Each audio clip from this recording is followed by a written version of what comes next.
Oh, my biggest regret in life is, not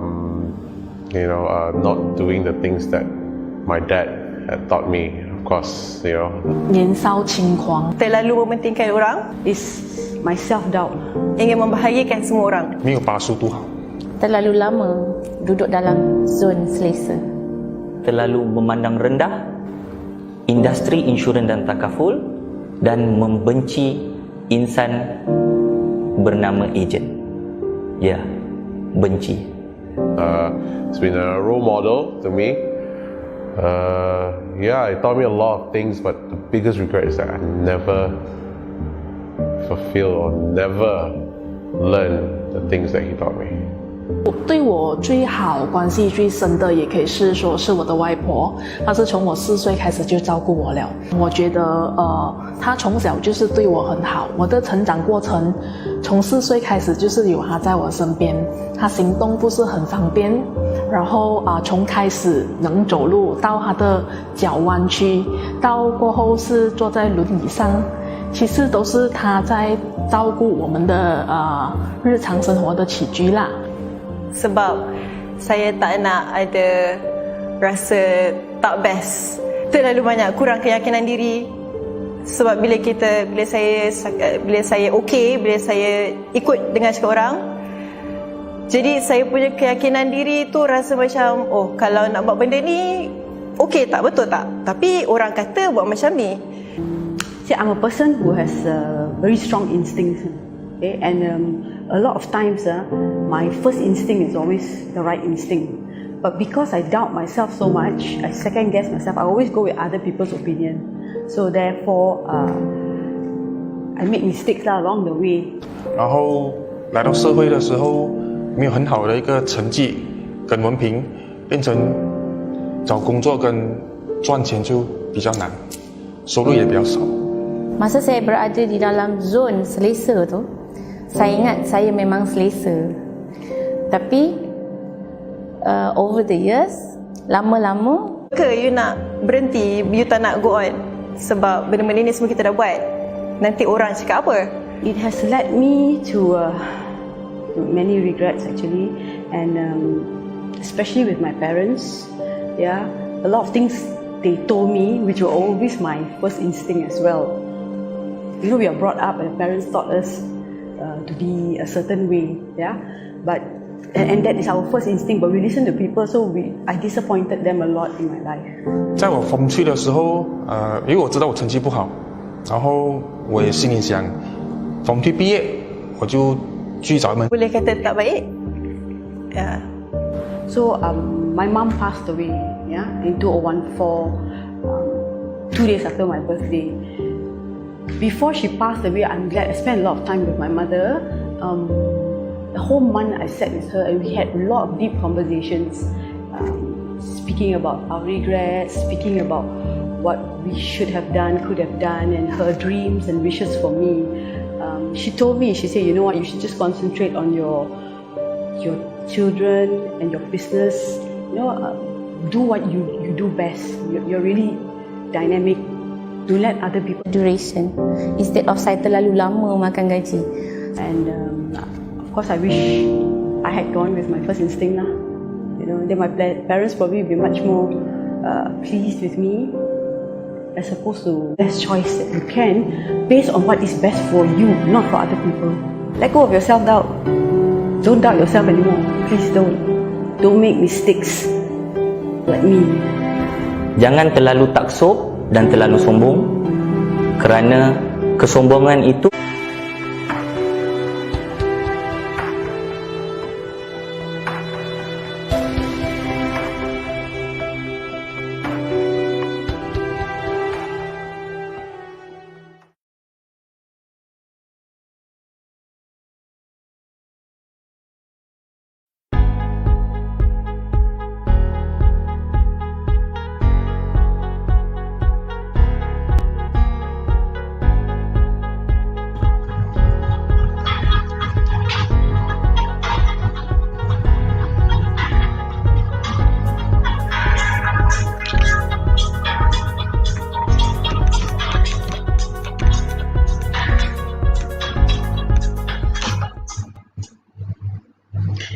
Hello, good evening, everybody. Welcome to Behind Closed Door with Mamaliez. It's about sharing of inspiring stories with unconditional love and respect.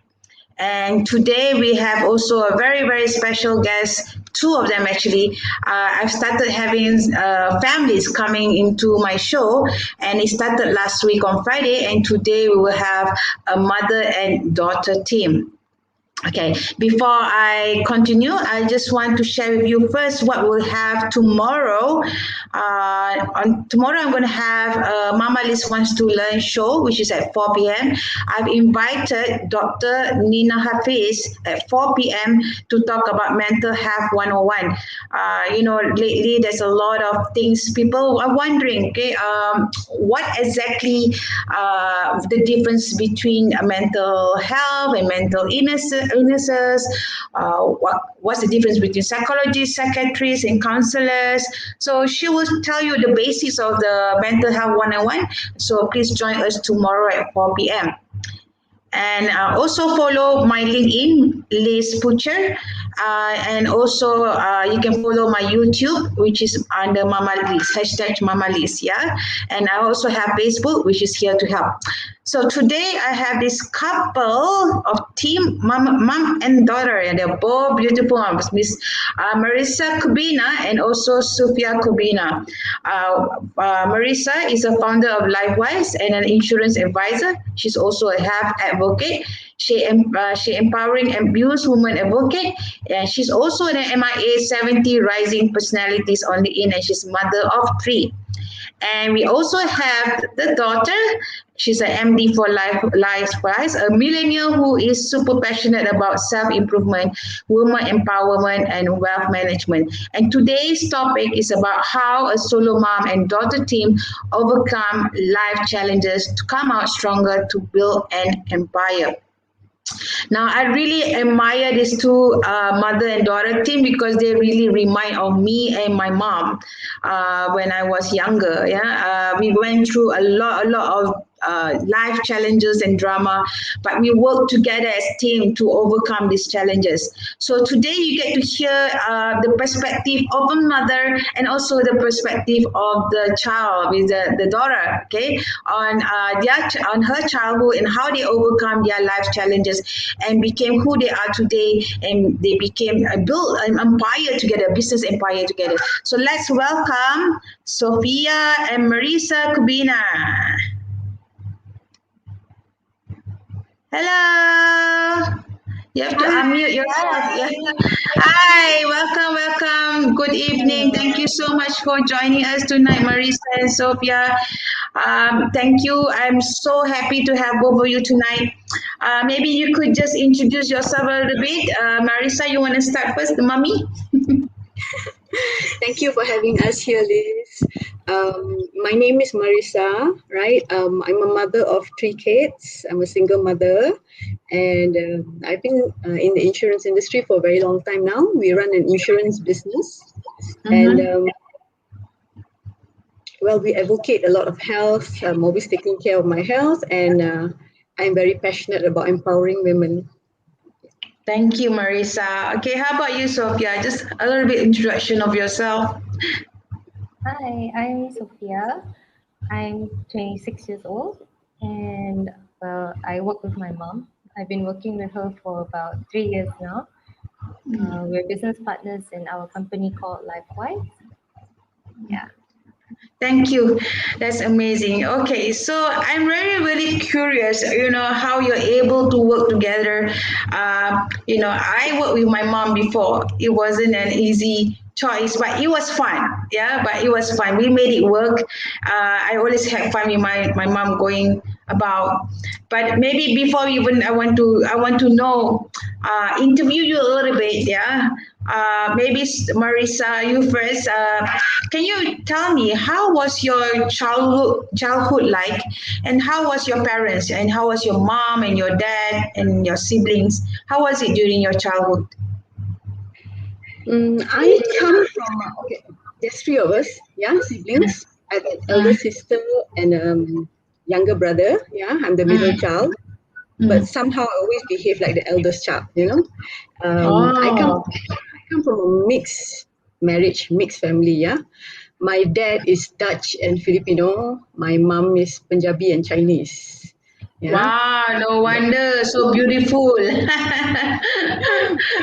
Young already. In my birth cert it says Eurasian, but we're not Eurasian. We are like campur, everything. I had basically, we didn't come from a very rich family. We are more towards we're pretty poor. But the thing is that growing up, I never realized that we were poor. I thought we were fine. Because very happy. Yes, And yes. just contented with what we had. And the basic, the normal stuff. Playing around, messing around, going to school, stuff like that. Good. Okay, before we continue with Sophia, I just want to say hello to our audience. Let us know where you're tuning from. Are you tuning from, I can see they're mostly in LinkedIn and Facebook. Are you tuning in from home in KL, or are you in Malaysia or outside Malaysia? We have Surya tuning in all the way from India. Thank you so much for joining us. And our classmates, Chiseng. Hi, Chiseng. Thank you so much for joining us. And then we have also Owen. Hi, Owen. Thank you so much for joining us. And we also have Vivian. Hi, Vivian. Thank you for joining us. And we have Zev. Zev, a lot of echo. Okay. Can you guys hear any echo? Okay, a lot of echo. Do you hear any echo? Maybe I just use my earphones. Okay, Zev said got echo. I will check it out. Someone's picking up the audio feedback from the computer. Okay. Thanks, Zev, for the feedback. And then it's also, Zev actually is tuning in all the way from USA. She's in US. Yes, my old also my friend. And lock up in Malaysia. She's in the US. And always say lock up in Malaysia. Yelah, kita tengah lock up. The US tak. Oh, got echo. Wait. I'll go check. And then I have my mom here as well. Hi. Oh my God. Thank you. Hey, you should join Mrs. Universe. Anybody thinks that you should join Mrs. Universe, please say yes. She should join Mrs. Universe. Say yes on the comment. Let me know whether she should join. Okay. Anyway, so yeah, you were saying that your parents come from a mixed parentage. Yes. But yeah, and then you how did your father end up in Malaysia? Okay, we are from Ipoh. Okay, we are from Ipoh, and his parents, were settled down here long ago. His parents were born here. In fact, his grandfather was from the Philippines, and his grandmother is from from Holland. So they got married. They settled down in Malaysia, and then had all of them. So they've already been around here forever. The thing is that we've never had any racist problems in the family. We never knew what racism was because everybody is mixed. We celebrate everything. So are you Catholic then? Before? Yes, Catholic. Yeah, we're Catholics. We're quite staunch Catholics actually last time. I see. Okay. So, Sophia, maybe how about you? Share with us how's your childhood like, and then how's your mom, and how's your dad? There's an echo. I have to mute someone. Yeah. Okay, so yeah, I think I had a good childhood.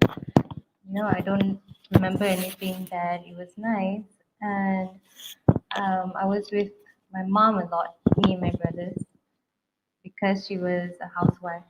So we were with her every day. And then, can you hear?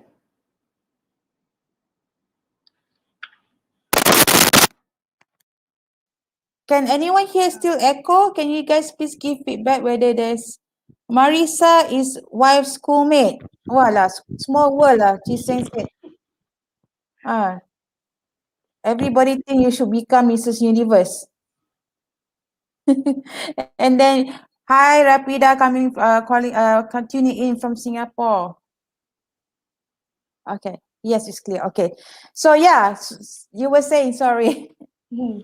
I think So yeah, it's just a good childhood. Most of the time we were with mom, so it was always all of us. so. So the four of you is always um always around together lah with your mom. Yeah, So every day. so what do you think the values that you think you picked up from your mom or from your dad that you learned for today? What have you learned from your experience with them in your childhood? The I thing would that you remember until today. I would say my father was very disciplined. Mm. He was quite strict, so I got my discipline from there. And he's pretty organized, and mom is more of a very outgoing person. So Mm. she was very much a people's person, so I think I learned some of those skills from her. So you have the combination of able to be disciplined and also being a very people person as well. I'm still learning that part. So Marisa, how about you? What are the things that you learned about your mom from your mom, and what are the things you pick up from your dad until today? My dad was a very quiet guy. They used to make fun of him. They say that he's the kind of guy who when he speaks, it's like gold coming out of his mouth. He's very loving.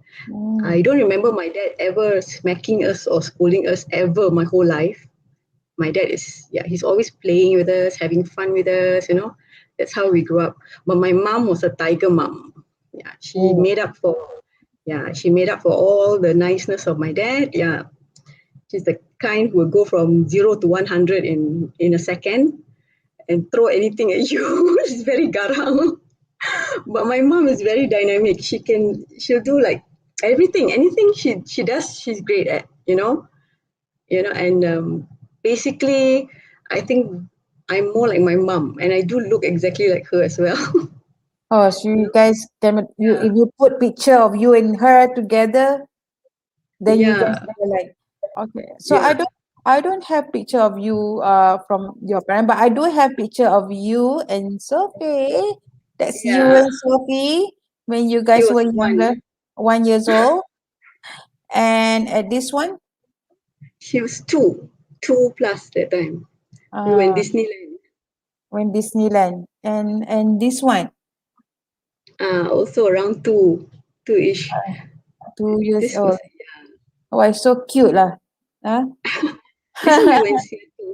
We were in Seattle. Yeah, Uh-huh. we used to stay there for a while. And you have these are your two sons? Is it Yeah, the next to you? yeah. The ones that are nearest to me, closest to me is Zach. He's the youngest, Mm. and Zaf is after Sophie. Yeah, that's next to him. And here you go. And this is from your age one. Yeah. You gave me from age 2, age 4, 14, 26. You have the whole journey for me here already. And you have here, okay. So, but how old were you when after your school and all that? How old were you when you get married, Marisa? Um, I left school. I didn't go for my Form 6, yeah. I went to college straight away, yeah. So I went to PJ. From Ipoh, I came over to PJ Stanford PJ, and I was there for about I think a year, almost a year. I did chartered marketing. That time chartered marketing was something new, and that was like the first degree thing long time ago, yeah. So it's 3 certificates. Cert 1, 2, 3, you combine, you get a degree, something like that. So I wanted to study that. And then my parents weren't well to do, so they were struggling, struggling to pay for my fees. So I thought, you know what, I'll work part time. So after college, I'll go to work. I work in a gym at the reception.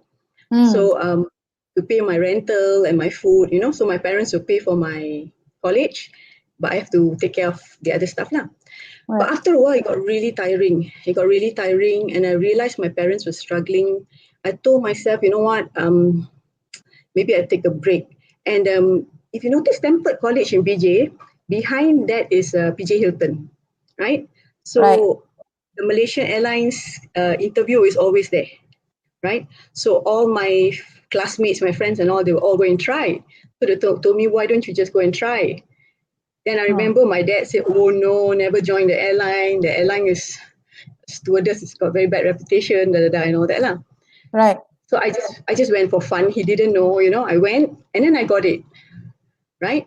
So when I got it, I realized that actually you can make some money, So why not? I simpan money, I go and join the airline, save the money, and then continue my education. I pay for my own education.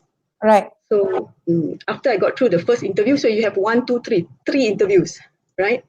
The first interview passed already, right? And then I have to go back to Ipoh and convince my parents, And they were like, oh my God, no, you know what the pilots are like, this and that, The interview must be very hard also. I tried once, follow my friend because she wants me to teman her because she doesn't want to go alone. I was doing my A-levels law. My first test, which was the height, already failed. Already failed, so tak lepas. I just want to say hello before that to, hi Captain James. Captain James, if anybody wants to go and become captain, kena ada height minimum kah? Ada tak? Pilot tak ada kot. Pilot semua tak ada kan? Captain James is a captain in the sea. Thank you for joining us. Ship, yeah. Okay. We also have Muhammad Alzami. Thank you so much for joining us. Let me know where you're tuning in from. Yes. So then you went in and you tell your parents. What did they say?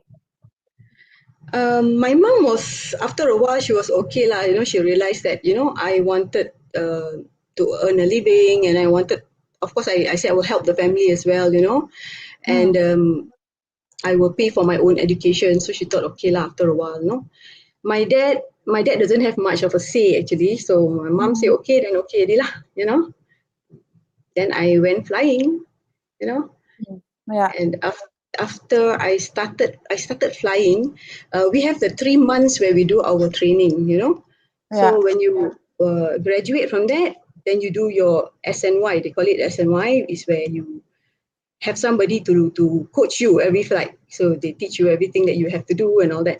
So when I went for my solo flight is the first time you fly alone, nobody to coach you, Right. So, yes.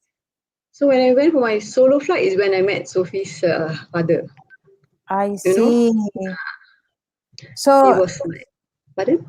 He was your captain. Yeah, he was my captain. Okay. So how soon did you get married to him after you met him? So maybe your journey. Tell us how was your journey. I was only 18 years old at that time. I was 18 years old and he was after me, and I remember my dad said, oh my God, be careful. So I was very scared. It's like, when I'm from Ipoh, small town, if I go to KL, all these fancy people, they speak differently. They're also much more exposed than we are, So takut lah to talk to anybody, but he was very nice. And then I noticed after that, every flight, he's my captain. So I didn't know this until later on that the pilots can change their flights. They can switch flights. So he switched all his flights to my flights. Right. So I was 18. Then after a while, I fell for it. Fell for it, and then we were dating for like 3 years around there, but on and off because my parents were really against it. They were like, no. Why are your parents so against it? They said, first of all, he's Muslim. Okay. Okay. Second, he's married with 2 children. And he says he's divorced lah. That time he said, oh, he's on his way to getting divorced already. Just the paper, to settle the paperwork and stuff like that. But he's actually virtually divorced. But actually he wasn't, Only when Sophie was born and he was divorced after that. So yeah, those are 2 things. And the third thing is that he's so much older than me. He's 16 years older than me. So I'm like, yeah, when I got married, I was 21. He's like 37. Wow. Okay. Yeah. So his age gap with my parents is like 9 years, but his age gap with me is like 16 years. So my parents thought, it was hard for them. It's really tough for them, Yes. And so I heard your. And then sorry. I was flying for around 3 years. 3 years, and I was with him. And my parents found out that we were really going out together, and they were against it. So they told me, you know what, quit flying, right? Quit flying. Take all your stuff and come back to Ipoh. So I went back to Ipoh, but my stuff was still in KL. Some of my stuff. So I went back, and then they resigned me. They went to Mars. They did my resignation, everything, and said, no, we don't want her to be in the airline anymore because, we don't want her to be with this person. Right. So at that point of time, when I went back to Ipoh, he tried to contact me. He still contacted me, He called the house and this and that when my parents were at work. So every day he will call relentlessly, And then he'll come to Ipoh, and then he told me, tell your parents you're going to KL, pack up all your stuff, and then go back, So just tell them that. So I told them I'm going to get all my stuff. But actually he had arranged with one of his friends. His friends arranged for us to get married. Right. Yeah. Via Kelantan, Kota Baru to Thailand. Yalah. Wow. Okay. Did you So convert you convert on the spot as well? Yeah. Convert just before in KL, just before we left, went to Pejabat Agama, and then next thing I know, okay, we are going there, so okay lah, tak apalah, prospects of something better, I was 21. Okay, one thing my mom said to him, one time my mom met him before she took me back, she said to him, go back to your family, leave her alone, she's very young, okay? She's not even 21 years old. I'll report you to the police. My mom said that, So he waited for me to be 21. So see, on November 6th, which is my birthday, I turned 21. So I got married November 15. Wow. Okay. So very fast, my 21st birthday. And then Sophie was conceived. And before I was 22, she was born. Oh, your young mother. My mom gave birth to me when she was 19. Oh my God. Wow, auntie. She gave birth to 8 kids. Amazing. And still looks so good. My God. So maybe the audience, you guys can share. You can see. I think a lot of us, being in a teenage years, a lot of us feel we want to do something, and we become rebellious. Any of you in the audience can share if you rebel against your parents, if they ask you not to do something, but you still do it. Please do share on the comment section how did you go against your parents' wishes, or how you rebel. Just share with us your own experience. Yeah, please share with us, the audience. Please do. Okay, continue now. And then what happened after that? Then the thing is that right after I came back, right, I didn't tell my parents I was married. I didn't know how to tell them. Okay, to them I went to KL to pick up my stuff to come back to Ipoh, right? So I needed some time to pick up my stuff. So they didn't know. They're like, okay, no phone call. Last time got no handphone, kan? So cannot call lah. Only I can call. So no phone call, like 3 weeks, 4 weeks. I'm sure they thought something happened to me, Then I contacted my sister. My sister's like, where are you? You know, everybody's looking for you, this and that. Then I told my sister. My sister's like, oh my God. You know. So I called my mother in the office. I called her one day and she was like, my mom is a tiger mom. And I called her, said, hi ma, where were you? It's like that, you know. And I said, I got married. And she's like, And I said, oh, anyway, I'm pregnant. She's like, okay lah. And she just put the phone, down. I was like, oh wow. She's put the phone down. I just didn't know what to do. I was like, oh my God. Then my dad called me back because I gave the phone number. My dad called me back, and my dad's very soft-hearted. My dad's like, he's a really kind guy. So he told me, he said, you know what, you are my daughter. I love you. I don't care. Just come back. Just bring him and just come back home. Okay. And that's what happened. We went back home, and my dad was like, okay lah, what to do? You're married, right? So we'll just accept it. But we had a lot of resistance from the rest of the family because my family, there's priests, they are like, you know, brothers, you know, that kind of, they're very staunch. So they were like, no, disown her, disown the child, that kind of thing.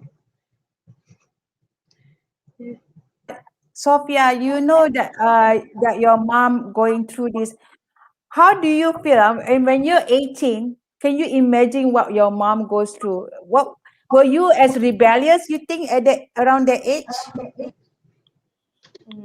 Not exactly lah. I think I was still okay. I didn't get married, you know, so I was still alright.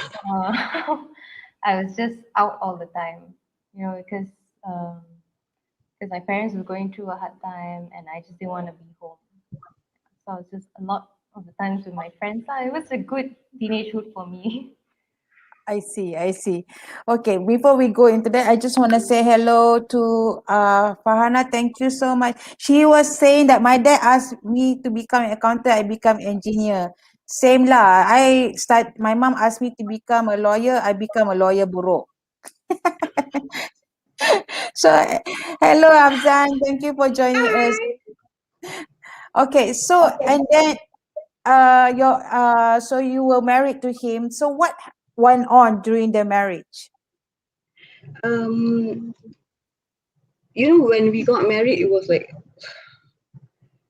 terrible because you know, being Catholic, you know, I always dreamed of like having my father send me down the aisles, you know, and you're in this nice white wedding gown, stuff like that, you know.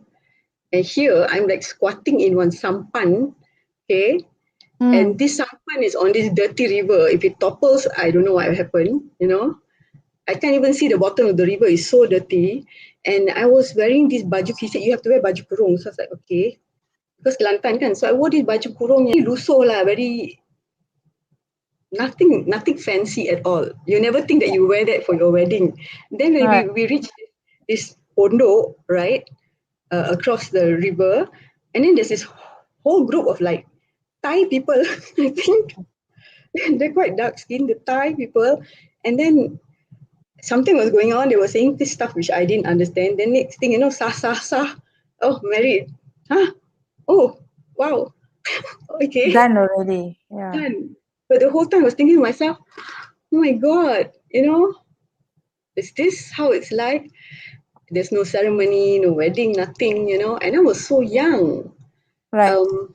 But he told me, he said, it doesn't matter. He said, you know, I know you never got the wedding that you dream of, but I'll give you the life that you dream of, you know.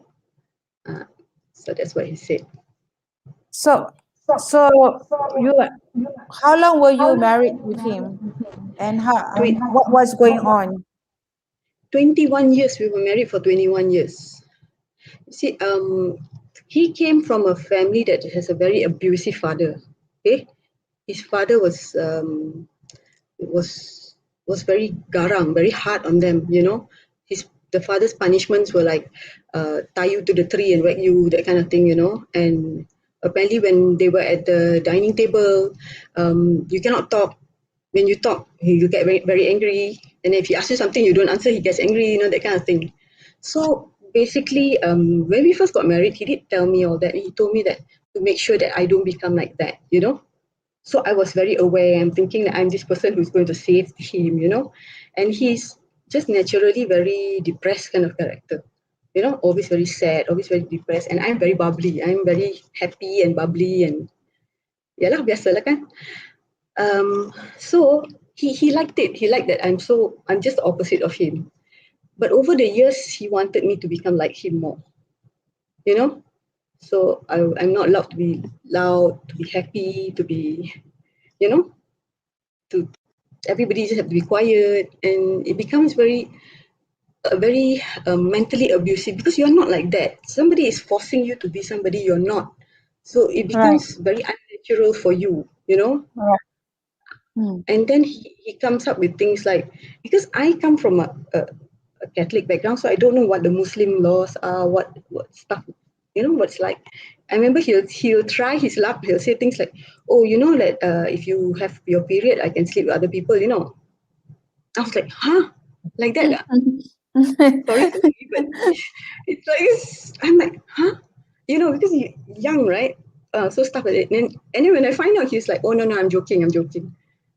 I'm like, what? And then he's like, oh, you know, my mom, she does this and that. So you have to like take off my socks and shoes, you know, when I come home and before I go out, you have to put on. So I just dengar lah, I buat lah, you know. And I said, oh, I like to cook. So I know how to cook all the kampung food and everything, okay? Because it's all his favorite. So I did all that. He said, oh, you know, my towel, all you have to lipat and put on the bed, okay? And so I was young, so young, easy to groom lah, right? So I did everything and all that. But after a while, started becoming very impatient, you know, and everybody used to be scared. Even the kids will be very like scared because when he comes back from work, he's jet lagged, he's jet lagged, so he wants to sleep. And you know, children lah, they will run around, they'll make noise. He's like, no, nobody makes any noise in the house. So I always have to tell them to like keep quiet, take them to the other room to sleep. So it was like we were always walking on eggshells, you know. Because you get angry, no friends can come over, you know. And then for me, it's like I have to be very careful if he wakes up. But like, do you want to have breakfast? I just got up lah, you know, that kind of thing. So, and then when you don't ask, no breakfast, is it? No, the macam tu. Everything, every time I ask him anything, it was like that. So I became very like jittery, you know. So nak tanya kena marah. So what dream marriage is this? It becomes like, you know, my voice is not heard anymore. If I want, if I have an opinion, if I say something, it's like, no, you're so young, keep quiet. You know, your opinions are not needed. You just dengar je. So it's not a partnership anymore. It's like a father and daughter relationship. Right. You know. So I just want to ask Sofia, do you remember at a young age, during that time, if your father comes home, do you remember what went on? How was the energy like? Honestly, not really, because I think because he was away a lot, that sometimes I forget that that he's there. So I don't really remember. We just go on with our days, lah. Me and my brothers, we just continue doing whatever we do. So you don't really feel much of his presence at the young age? Yeah, no, I think we were quite used that of him being away. So at that point of time, you wasn't aware of what was going on with your mom. What was, you don't feel or see that at that point you just don't realize. Do you remember at what age you realized that something was not right? I only realized it when they separated. Okay. So, Oh, yeah, how old were you then? I was 18, 19 years old. So I Okay. was just in So college. you were in college. So at that time, when you were in the teenage years, what was your perception about relationship, about how a marriage should be like at that time? What was your perception? I believed in fairy tales a lot, at that time. And I thought that my parents' marriage was a fairy tale at that time. I thought everything was going well. I thought everything was perfect. And I wanted something like that. And I wanted to get married young. I wanted to start family young, just like my mom. Mm. So that was So what I thought. that's what you thought before they were separate. So that means you see it as a fairy tale story, right? Okay. So I want to ask Marisa. Now you hear your daughter saying during the whole teenage years, she sees that is a fairy tale story. Yeah. I kept it away from them, Liz. I never told them anything. I never showed. Even my friends, my family, I didn't tell because for me, I was still trying to work on the relationship. So Right. if I tell my family, then they'll get angry with him, they get upset with him, then there won't be a chance to repair the relationship. If my friends knew, then everybody will be thinking like, what kind of person is this? It's not nice, to Right. to air your dirty laundry. So I kept everything to myself. And the children, I wanted my kids to have as normal a life as possible, childhood, just to be happy. I don't have to know anything. So that I used to be the middle person, So it's like he So says keep quiet, so I make sure the kids are quiet. They don't know that the father wants them to be, but I have to be garam. wow. Keep quiet, If not, I'll smack you.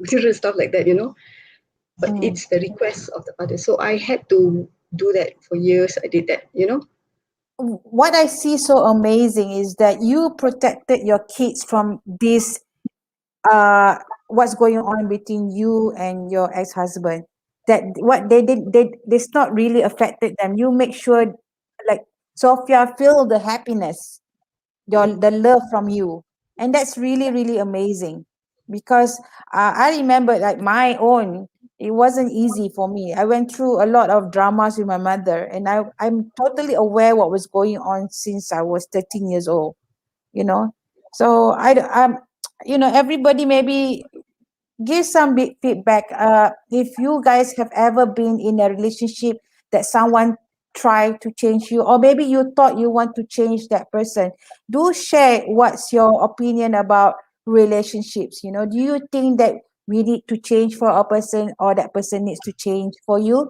Just share with us on the comment section. Let us know what you think about relationships.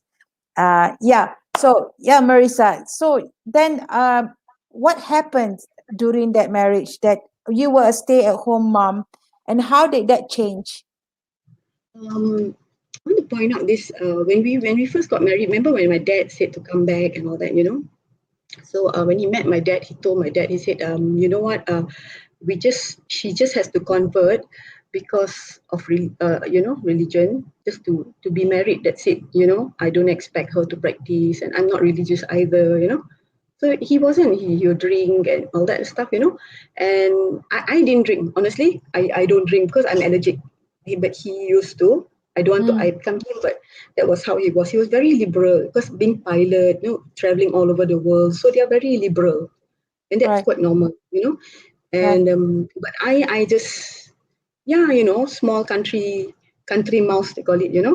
So I just macam tu lah.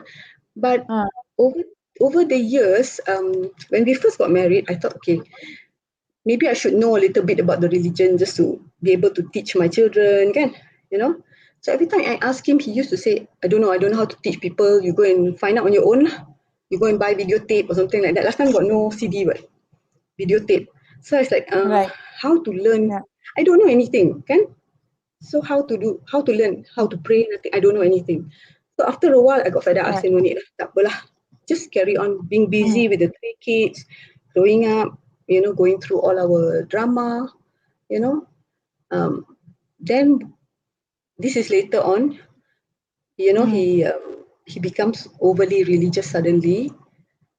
Suddenly he's just 5 times a day. Dulu puasa pun tak. Suddenly it's like, wow, everybody kena tegur. Why your baju like that? Why you dress like this? Why you talk? Why you behave like this? We're like, Right. because we are at home and we're just how we are, how we have always been. I mean, you changed for the better, and that's good for you, it's good for you. But you did not guide us, but you expect Right. us to think like you and to be like you. We were lost. Even Sophie kena, you know, why your baju so short? But he bought the baju for her. So I don't understand, So things like that. So I say, oh, I'm going to go to hell because of you. Every day I hear that, so I was like, ayo, okay lah, then just divorce lah, tak payah lah, Every day you hear that, Yeah. That was tough for me. So I couldn't understand. I Right. really couldn't understand that time. Yeah. So I totally got you because my mom, when she married to the second husband, she also sexy lady to become really to talk everything. I also got confused at that time because my stepfather at that time also, religious. So they were, you went through that period of time as well. So my mom, she used to even hide my baju. She was Oh yeah. That was my mother dilemma. I only discovered when I was 18 years old. This is where all my skirt gone to. I only left with baju kurung to wear that time. Oh Yeah, my but god. that Wow. was during the period of time when she married with Good her strategy, good strategy. with the second husband because she wanted to be religious, learn about Islam more. So of course I didn't understand that. I'm sure she has her intention at that time for me to to become more religious and closer to God, kan? So yeah, Yeah. but that was, I Good think intentions everybody, lah. yeah, I guess everybody has their own perception or ways, yeah, in trying to teach about Islam ke kan. But I think it's ourselves that we can decide and learn kan what is best for us, right? Right. So And we would only know what we've always known. Betul tak? You know? yeah, yeah. Mm. So and then how long were you stay at home mom and then you start going into a business or be on your own, started earning your own income? The first 10 years, I was stay at home, okay? First 10 years. Then after the 10th year, one of Sophie's classmates' mom, she saw me and she said that I look very down masa tu. So Right. she asked me to join Asia Works, Asia Works, yes. So, Zoe, I think your friend Zoe, right? I think so. So I went, and it kind of gave me direction, clarity. Then I realized that, I don't want to stay in this marriage. I don't see myself being able to go through this anymore, I think even if it's tough, I'm going to have to slug it out on my own, I'll look after these 3 kids and this and that. So after Asia Works, right after I called him, I said, let's stop. And I said, I cannot do this anymore, I cannot stand the way you treat me. I am really, really lost. Like for me, it was like there was no effort on his part to make the marriage work, Everything was Right. just me. It was me who was going to make the marriage work. I'm the one who's going to be the peacemaker. If I'm not the peacemaker, it's going to blow up. And then I have to juggle his temper, his angin, his mood all the time, So so I told myself I cannot. I was really tired, And then I spoke to Sophie. I remember Sophie was 8 years old, She was in the car sending her to school, and I asked her if Mama and Papa are not together anymore. Do you want to come with Mama or Papa? And she just looked at me and cried. She said, I want Mama. And I was like, oh my God, that was so hard for me. But he begged me, he said, no, I'll change. I know I have these tendencies. You pointed it out, I changed, and all that. And so, of course, I thought my kids were so young. My youngest was only like 3 or 4 years old, So I thought, okay, I'll try to work it out. But it took him a lot. He really had to beg me. And then he organized he bought a cruise for us, cruise to Phuket, 5 days, just him and me. Before that, we never go on any holidays alone. It's always with the kids. you know.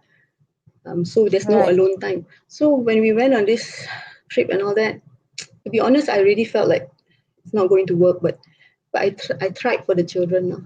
I tried for the children, and when I saw Sophie cry, I told myself, I said, I can only do this when she's 18 years old, you know. So I actually waited another 10 years, okay. But I wanted, well, in the hopes of the, you know, something different happening and he being different and changing. But people don't change, lah, you know. Right. And I thought things would work out, but they didn't. Sophia, did you remember that moment? No. No, I you really don't remember. Yeah, you're still too young. Yeah. Yeah. So, and then after that, you stayed on. I stayed on. I did, but in between, I studied. I did my aesthetics. I took my unit trust license when I was like 24 years old, 25 years old. And then after that, I took my aesthetics license. I took my degree all the way. I used to study at home, you know. And then I tried my hand in cafe business, you know, because but it's in between the children, you see. Because for me, I had to find a way out already, you know. Behind my mind, I knew that I need to start generating my income. I cannot wait for 10 years and leave and then do that, you know. I have to be able to be independent. Right. If it doesn't change and things don't work out, I have to have something, you know, on my own. But the Right. cafe didn't work out. The salon business was quite good, but I had no time. You know, I had 3 children to look after. I had to pick them up, send them to school, all the classes, tuition, make sure Right. that they're doing well, all sorts of things. Everything was on me alone because he's not around. He's only around 9 days every month. So I'm mother, father, and Right. everything to them. So I think, yeah. Then after that, when I was in the cafe business, a friend of mine, whom I haven't seen in a long time, he was in the insurance business, Prudential. That time he told me, he said, why don't you join me? You know, people do quite well, and you have the caliber to do stuff like that. So I thought, just give it a shot, lah. You know. But when I So, went into, pardon, you asked? sorry, what again? And then? No, but when I went in to Prudential already, just before that, I remember financially we were getting a bit tight. He earns quite well, you know. He earns quite well being a pilot, and he was pilot with Korean Airlines. So Korean Airlines, they earn quite well. So we were quite okay, like well to do, like, you know. But it's strange because we're always stuck, you know. Every month is like maximum, because there's always a new Not car enough. coming, you know. Just when Right. I free up, so I felt that I was the one who's looking after the expenses. I have to rent out the house, set up the house, and rent out the house so we get money. So he sees a nice property he wants to buy, and then, you know, we have to pay every month. If we don't rent the house out, you know, then it's Yes. a liability, you know. So Definitely. Yeah. I have to learn and stage. So I learned real estate pun I belajar. I had my certification just to know how to do this. So I set up the house, I rent it out. So I started getting good at stuff like that. So again, I'm always doing. Then before I know it, he brings back a BMW. I'm like, huh? 3,000 plus every month extra. Aduh, pening kepala. And beli bungalow. Ayo, you know, that kind of thing. Right. So I'm calculating his age. And then the children going to college and school, you know, going to be over. If they want to study overseas, I'm Right. thinking, you renovate Roma 1.2 million. Seriously, you know, it doesn't make sense. That money is for me. I shouldn't be saying all this, but it's so frustrating. It should be for the children's education. So for Right. me, it's not wise. You're not thinking of the children. You know, we are not on the same wavelength here. You Right. know, I'm always having to cover all the holes, and then just to assert power, things like, oh, why you have to buy this brand of milk? Why can't you buy the cheaper brand of milk? You know, why the children must wear baju ada logo Nike, tak payah, you know. I'm like, you spend money on BMW, 3,003 extra a month. Your children punya quality of milk pun you nak nak bertikar, you know. It's like every month you sit down in front of me and then he goes through the credit card. Oh, this one's for what? What is this for? What is that for? So Liz, we are not a partnership, you know. We are like a, you know. So for me, it's like, it's okay. I want to earn my own income, okay? Right. You know, there's a lot of power struggle going on, ego and power struggle, which very, very tiring, very mentally exhausting, emotionally draining, you know. It was like that for me, you know, and I didn't want the children to know. Right. It was very hard because I was bottling everything up. Mm. I didn't let my family know. My sister is the only one who knew, you know, Right. but nobody else knew. I didn't want anybody to judge him. So at which point that for you enough is enough? There's a house in Setia Eco Park, you know, that we moved there. It's a bungalow with a swimming pool and all that, you know. It was a transition when we were moving there, okay, and he had he whatever design he did, the bill was going to come up to 1.2 million. We bought the place for 1.2. He's going to take his entire EPF out and renovate the place for 1.2 million. I thought that was ridiculous. It's ridiculous, you know. Oh, and when I tried to talk to him, he said, "It's my money. It's got nothing to do with you. You don't have a say. This and that." But I'm thinking the children are so young, you know. They're still going to have to study. We have to do something about it. I can't be the only one thinking about our family punya expenses, the future of the children, you know. So when he said that, I said, no, I have to do this on my own. This guy's not listening to me. He doesn't respect me. I'm mentally exhausted with him. You know, I have to find my own way. Right. You know, so I actually sat down with him and said, look, this is the expenses. This is what it's like. Let me earn my own income. You know. So I went out. I went to join Prudential masa tu, right? And when I started in the business, I didn't think that I would do well. I thought, try like give my hand, you know, give it a shot. And I did well. I really did. I nearly hit the top rookie that year, you know. So when I nearly hit the top rookie, you know, if anybody is in the finance line, they know December, 31st closing line, kan? Closing and 31st December. So December is everybody's going to go all out. You know, everybody's going to go all out, and I was going to be the top rookie for the first time in my life. I'm going to be the top achiever in something, you know, right? And he arranged for us to go to LA holiday. Is this the one? No. No, this is after. This is right after Prudential. Oh, different. Yeah. Different. Okay. So it's like, I tell you, I was crying looking at my portal every day through the phone. My ranking is dropping. You know, I'm like one of the top in your ranking, and you can't do anything because you can't close any cases. You're in LA. You know, then I realized that he doesn't want me to succeed. Okay.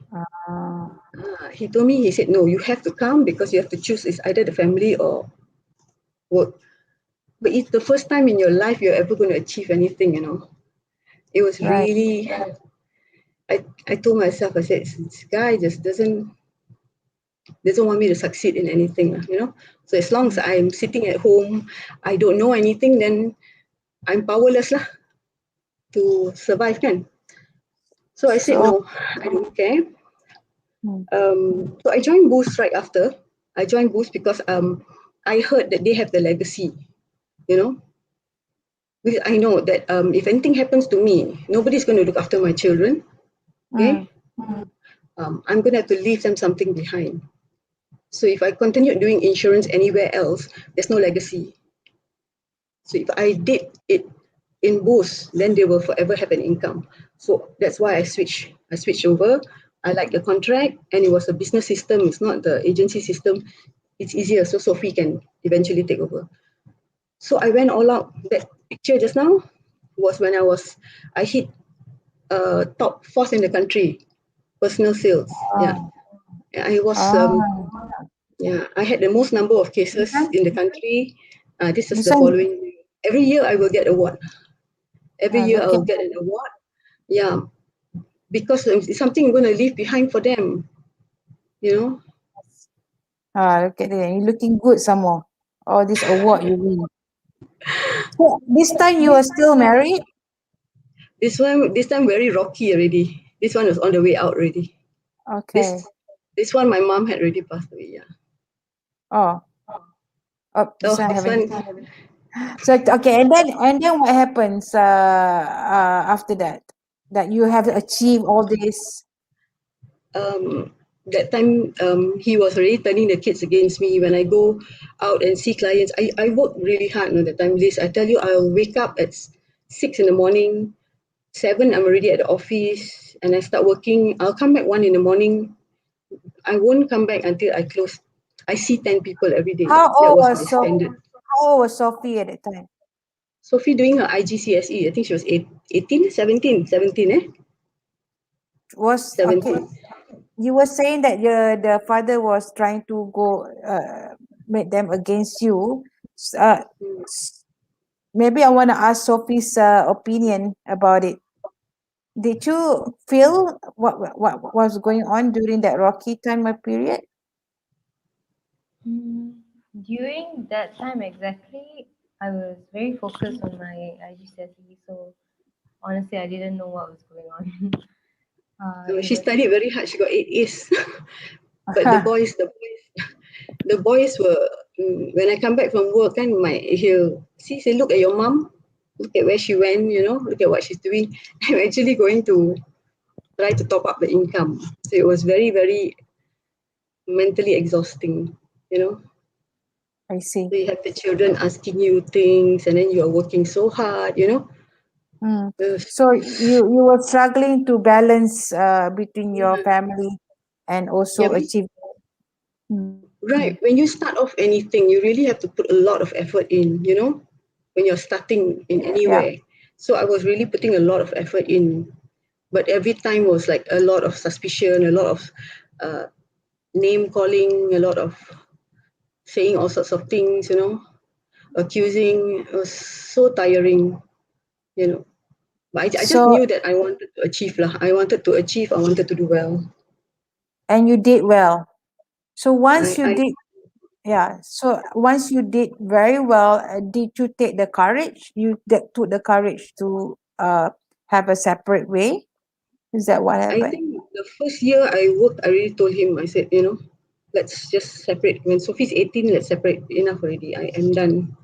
You know, Mm. I said, so So Sophie, how that time, did you?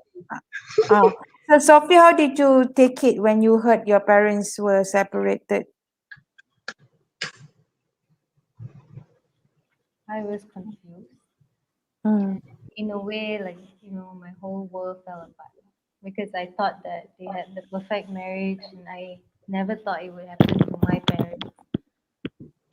I never thought Right. I would be a child of divorce, but yeah, it happened. But I just kept myself busy lah. I wanted to just be independent and just do my own thing. That's what I wanted to do. And how was your relationship with your father at that time?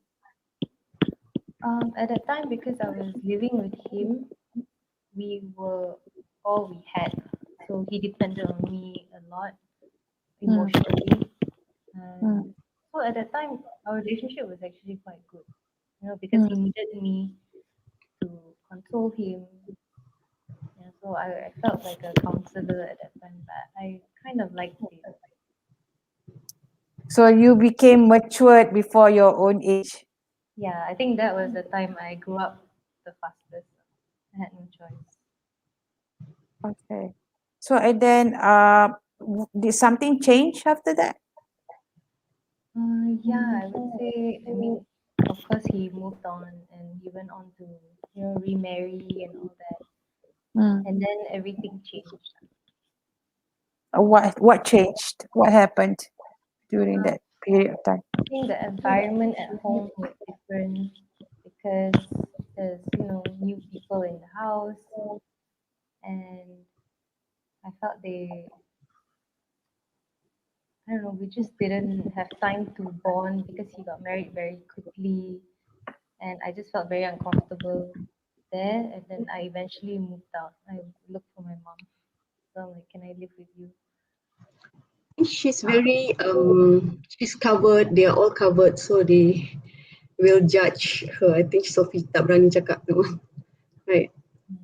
A few things, Yeah. I see. And your brothers, did they stay on? Yeah, they had no choice but to stay on because their school was near the house, and all that.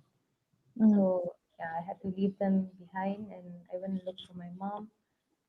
And then, but eventually they followed us. They wanted to also move out. So we started living together. Eventually, four of us, and I think that's when he wasn't very happy with me. Okay. I'm just gonna put up some pictures of you guys together, yeah?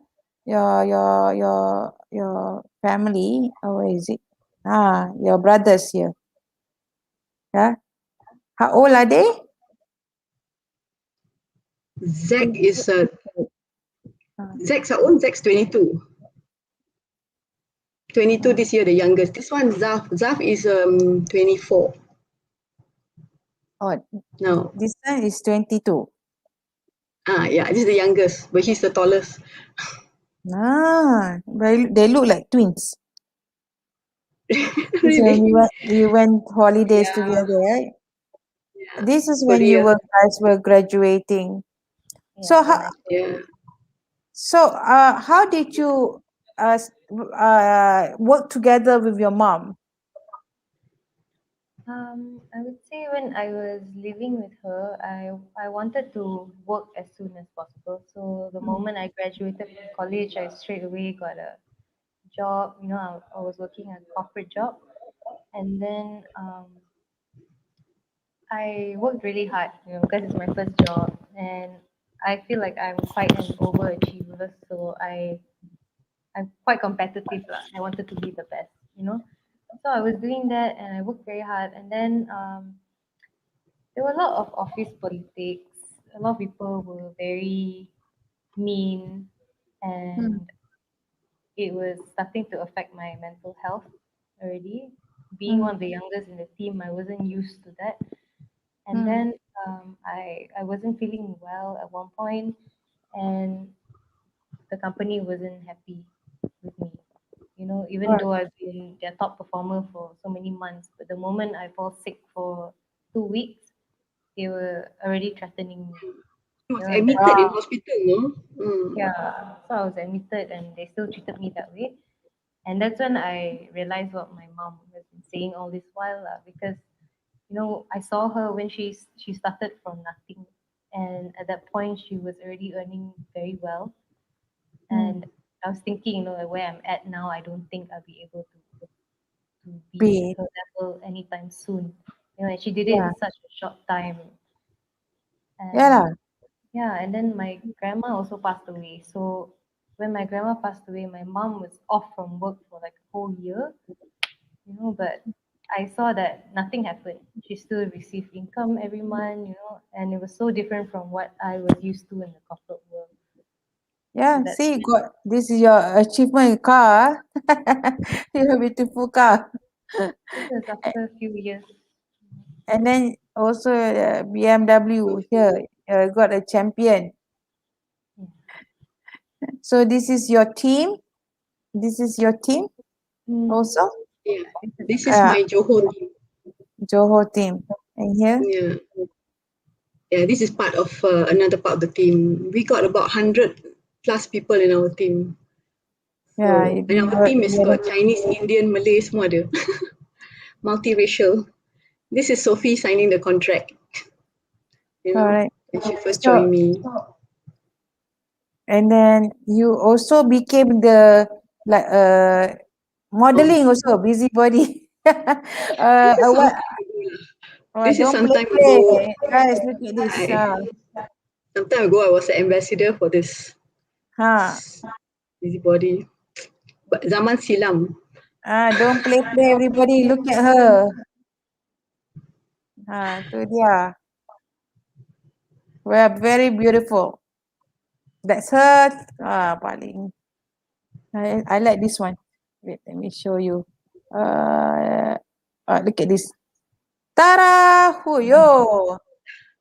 This one I was interviewed by Her World and Star. Oh, yeah. This one is it? This Yeah. picture. You know what happened, Liz? Because I Ah. put on a lot. I was very stressed. I was very stressed, when going through what I went through. So I put on a lot of weight. Actually, I put on a lot of weight, and when I put on a lot of weight, it's hormonal stress and all that. So I wanted to lose the weight, yeah, and so I saved up and I saw this slimming center. I nak pergi try lah, and they just entered me for some competition because they were looking for an ambassador, Right. So I am very determined. So I lost the most weight. So they Wow. thing like that. So this is one of the it boost your confidence a bit, but didn't do much for me, So this one also, you are also a volunteer in a lot of NGOs too, huh? Yeah, I was a vice president in this NGO, this NGO at that time it was helping abused women mentally, and this is the home that we look after. This baby was abandoned abandoned, and when they found the baby in the tong sampah, that baby, and had bites and all that, and the baby survived after we took to the hospitals more. So I've been doing a lot of advocacy and empowerment for women after that, because it was very tough for me after my mom died and all that, when I joined the business and I left the marriage, I went out with somebody, I was going out with somebody who initially was my shoulder to cry on, superior macam, I understand what you're going through, this and that, and always there to support me, back me up and stuff like that. So obviously I thought, this is so different from how I've been treated all this while. So you fall for it, and then he became very physically abusive. I was so scared, Right. he physically abused me. So I was so scared, and he threatened. That guy I don't know whether he's worse or not, or the same as my ex-husband. He threatened to burn the house down and my children down and all that, My goodness. I tell you, So I went through so much hell, that one. how long did you stay in that relationship? That one was very short. I think about 2 years on off. I used the excuse of my mom. When my mom passed away, I stopped everything. I said, no, I need to reset. I moved away where he didn't know where I was. I took my children with me. And at the same time, I'm very grateful to my company, because my company protected me a lot. They knew what was going on in my life. They protected me a lot. If you see one of the photos when I was getting my prize, my chairman was hugging me, Wait, let me see. Yeah, my company, they really supported me all the way. So I'm really happy and glad for that. That helped me to go through it. Yeah. But there was also that period where my mom was dying, and my mother told me that she said, you know what, I've watched you from young. You're always giving and compassionate, but you always get taken advantage of. Say, I think, why don't you just focus on the children and the business, because you're good at what you're doing, and the kids and you need each other. Just forget about relationship. Yeah. So thank you. So I just I decided to focus 100% on my business, because I wanted to leave a legacy for my children. Yeah. And I got, because once the father got married, he decided not to give any allowance or to pay for anything anymore. So the children had zero. I had to work really hard so that I can, feed the kids. I can put them through college, because the two boys are in college. One's in university, one's in college. Yeah. Right? All needs money. Right. So I worked hard. Yeah, you're amazing woman. Like superwoman. It's, I suppose when So you push to the corner, when you have no choice, yeah, you draw this strength from don't know where, yeah, and especially if your why is strong, they're your kids, the yeah. kids, they are Drive everything you. to me. Yeah. So, Sophie, when you see your mom, witnessing her going through the second relationship after your dad, how did you feel? What did you witness in during that time period? I think at that time I was very upset with what was going on when I found out, Mm, and I really just wanted her to get out of it because I felt it was worse than what she was initially in. And I didn't mm, understand why she chose that, you know. mm. So I think that's also when I moved in with her, and I was spending more time with her, so it was kind of easier for her to get away from him. So basically, you're like the protector also. Keep there, mommy. I'm gonna protect you and be with you. In a way, I felt that way. Like when my father needed me, I was there, and then when he got remarried, to me it was like now I can go and be with mama, while she tries to figure out her life as well. Yeah. That's what I felt. So I saw your sharing in LinkedIn about what happened between you and your father. Maybe can you share with us what happened and how you overcome it and that what you're going through? Because I think you're amazing girl that you could handle it the way you handle it. It's really amazing. Maybe you can share with the audience. Yeah, What? so I've been trying to, have a relationship with him, but I think ever since I left his house to go and live with my mom, he's had a grudge against me, Mm, and also him being remarried. Uh, I would say his new family isn't very accommodating as well. I think they prefer that I'm out of the picture. So in that sense, he's changed. He's become somebody I don't know. mm, And it's sad. It's sad for me that I've lost him. I didn't think I could lose a parent, mm. that way. But yeah, it happened. And he chose them over me, I guess. That's what I feel. I would say more that he's just hurt. Yeah. So he's allowing his pain to pain you, allowing his pain. Yeah. He's just hurt. Probably like your mom said that your dad had a very also abusive relationship, mentally abused from the father probably. So whatever was going through that he carried from his childhood that he probably bring it till now, you know, something that he cannot let go. So oh, I see some echo pula.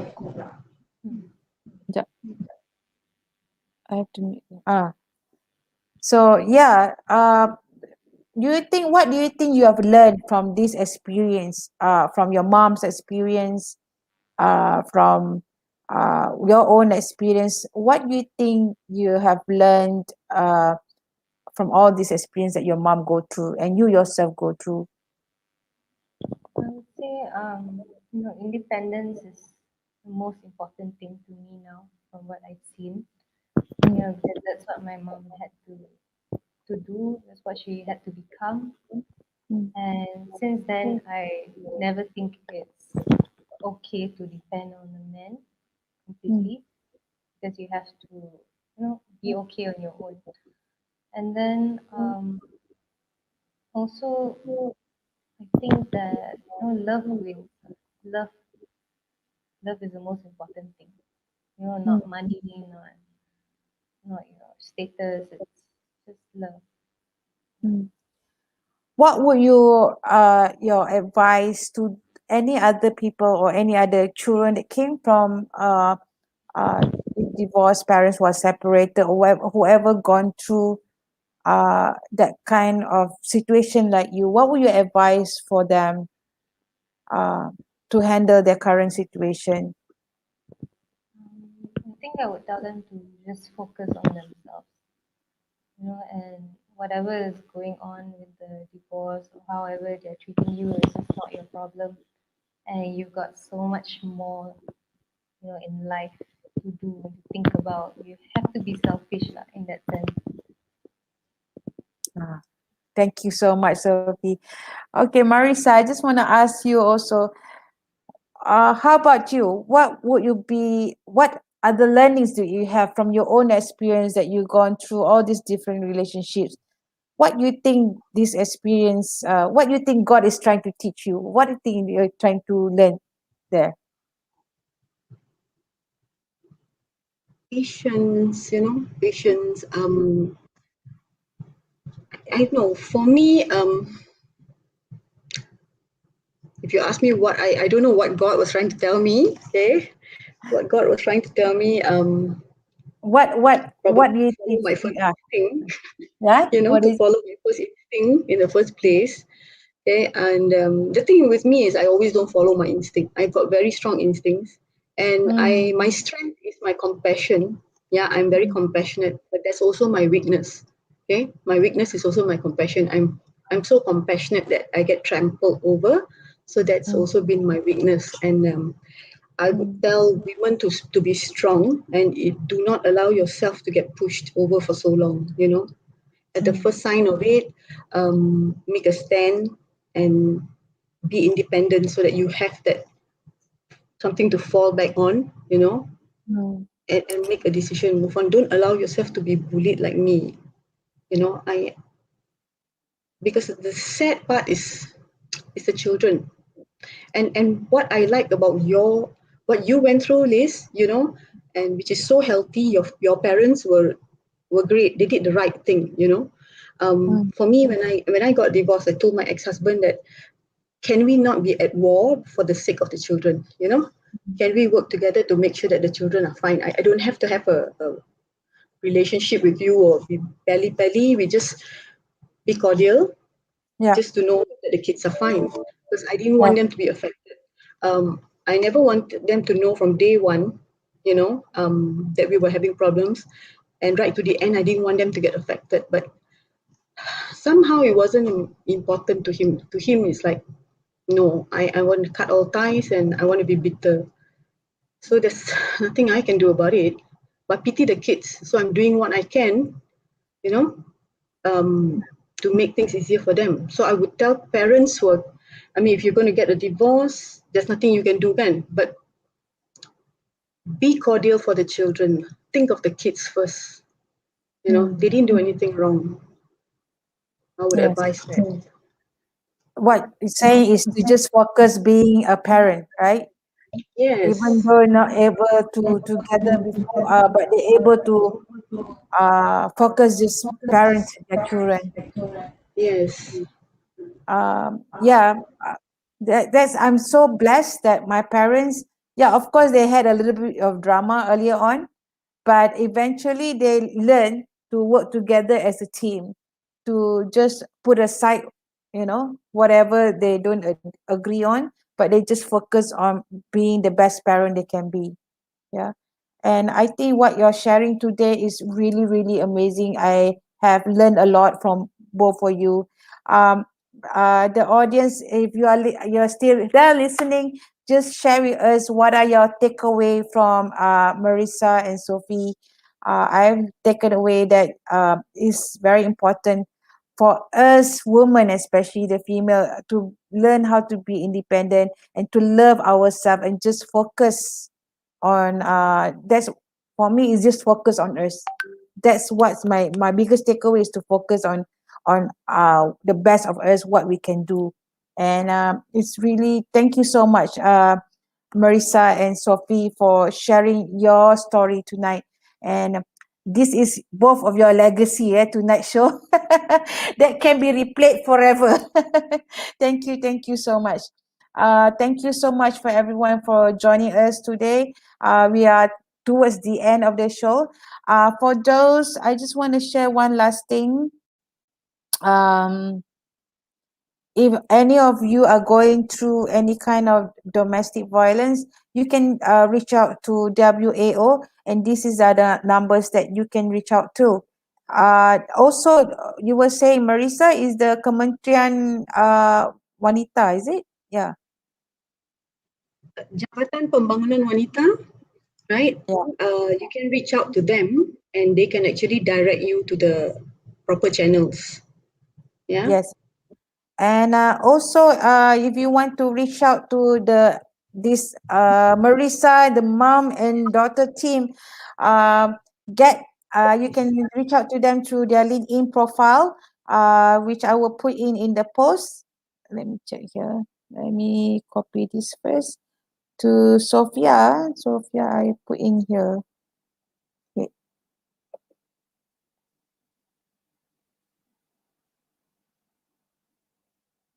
Can I do this? Ta-da! I did it. This is the first time I use this.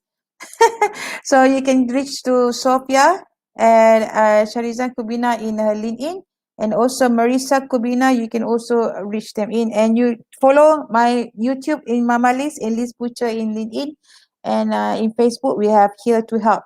So thank you so much, everyone, and thank you, Marisa and Sophie, for joining us tonight and sharing your wonderful story. I see you guys again tomorrow at 4 p.m. at Saturday at Mamaliez Wants to Learn. You join with Dr. Nina Hafiz, and next week on Friday as well. Thank you, everyone. Good night. Thank you. Good night, everyone. Thanks, Liz. Thanks so much. Thanks for Good having night. us. Good night. Thank you. Good night.